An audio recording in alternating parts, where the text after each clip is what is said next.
निःशुल्क रूप से मिलनी चाहिए। क्योंकि एक बार को आप सोचिए, आखिर उस बच्चे की गलती क्या होती है जो एक गरीब घर में पैदा होता है और उसको बेहतर शिक्षा से वंचित होना पड़ता है। शिक्षा के सामने एक पैसे की दीवार खड़ी है, जो जितनी ऊंची दीवार लांघ सकता है, जो जितना अधिक पैसा शिक्षा पे खर्च कर सकता है, वो उतनी बेहतर शिक्षा पा सकता है। लेकिन अगर एक देश एक है, लोकतांत्रिक देश है, तो शिक्षा भी सबको एक समान रूप से तो मिलनी ही चाहिए।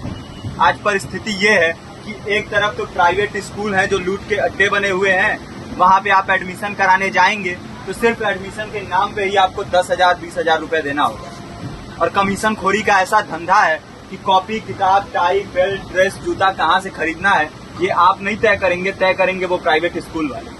यानी आम लोगों की मेहनत की आखिरी कौड़ी उनके जेब से वसूल लेना चाहते हैं।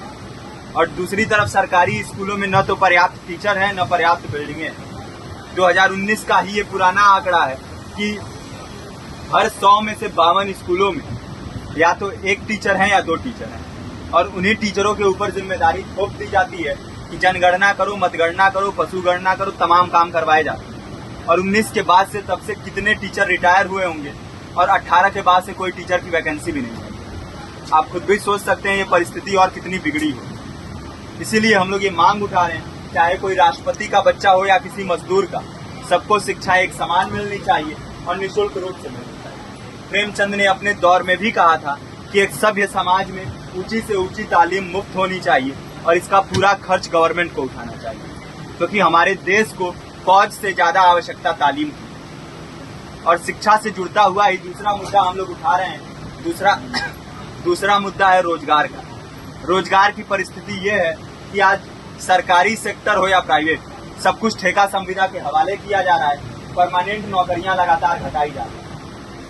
इसी रेलवे में 1995 के आसपास लगभग 18.5 लाख कर्मचारी काम करते थे, लेकिन आज उनकी संख्या 12 लाख है।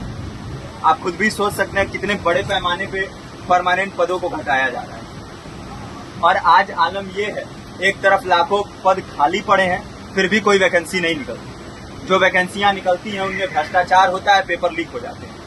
RO, UP police, BPSC, SSC, CGL, ऐसे तमाम पेपर लीक हो चुके हैं, आप लोग भी जानते ही हैं। अभी नीट की धांधली में ये पता चला कि एक एक पेपर 30 लाख से 50-50 लाख रुपए में बेचा गया। हम और आप तो ये पैसा नहीं दे सकते। पूरी की पूरी कारस्तानी सरकार, प्रशासन, शिक्षा माफियाओं की होती है। और भुगतता कौन है? आम घरों के लोग, जो लोग सालों साल तैयारी करते हैं, दिन भर में 10-10 घंटे, 12-12 घंटे पढ़ते हैं। और इतनी कड़ी मेहनत के बाद, सालों साल की मेहनत के बाद उनके हाथ लगती है तो सिर्फ हताशा, निराशा, अवसाद। बहुत से छात्र नौजवान जो इस बेबसी में, इस डिप्रेशन में नहीं जी पाते, आत्महत्या तक के कदम उठा लेते हैं। लेकिन ये देश की विडंबना है कि टीवी चैनल, अखबार, मीडिया, नेता, मंत्रियों के लिए कहीं ये कोई मुद्दा नहीं है। उनके लिए मुद्दे हैं तो जाति, धर्म, रंग, नस्ल, अगड़ा पिछड़ा।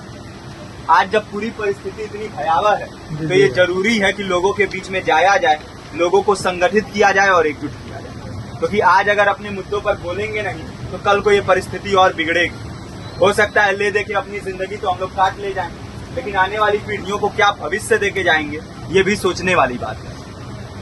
हमारे साथी ने आपको पर्चा दिया है, पर्चा आप तक पहुंच गया है। पर्चे में और भी बातें हैं, इसको पूरा विस्तार से पढ़िए। पर्चे में हमारा नंबर है, संपर्क कीजिए। फेसबुक का, इंस्टाग्राम का लिंक है, आप वहां पे जाएंगे तो आपको पता भी चलते रहेगा कि लगातार किन किन माध्यमों से हम इस अभियान को चला रहे हैं। नुक्कड़ नाटक, संगीत, शिक्षा सहायता मंडल, लाइब्रेरी, तमाम माध्यमों से इस अभियान को चला रहे हैं और कोशिश कर रहे हैं कि बड़े से बड़े पैमाने पर हर जगह पे लोगों को संगठित किया जाए और एकजुट किया जाए। आपके बीच भी आए हैं आपका साथ और सहयोग दें। साथ इस रूप में कि आप भी हमारे इस कारवां और इस मुहिम से जुड़िए।